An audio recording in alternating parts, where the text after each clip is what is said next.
Hi, I'm Dr. Damian Gormley, consultant geriatrician in the Southern Trust, and welcome to the Trauma Ward on what is World Delirium Day. This is a very exciting day for us.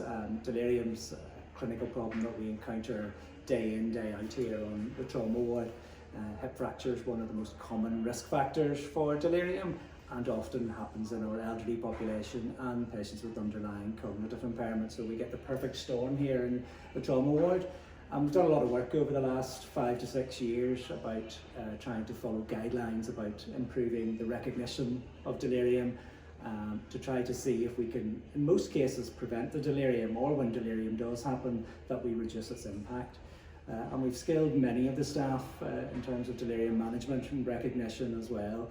And I think the important thing to realise about delirium is that it encounters every single member of staff who's going to encounter patients. So patients who suffer from delirium are often extremely distressed.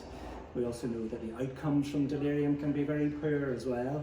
And many of these patients will experience delirium throughout their stay. So it can happen whilst they're being nursed, also happen when they're being taken down to x-ray, any time in that patient journey as well. So it's really important that we not just educate our nursing staff and our medical staff, but we educate all members of staff. And that's been a journey that we've been going on over the last 4 to 5 years.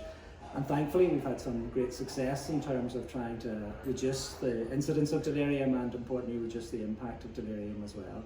So we're delighted when we see events like this, World Delirium Day, in terms of trying to improve the recognition of delirium. And also we bring this through to our Trust Delirium Steering Group.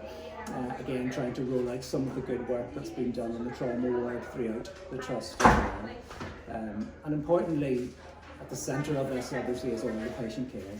There's no doubt when you see somebody who's suffered from a severe delirium, that is extremely distressing to all people. It's distressing to the patient, distressing to the staff, and very distressing to family members and carers as well.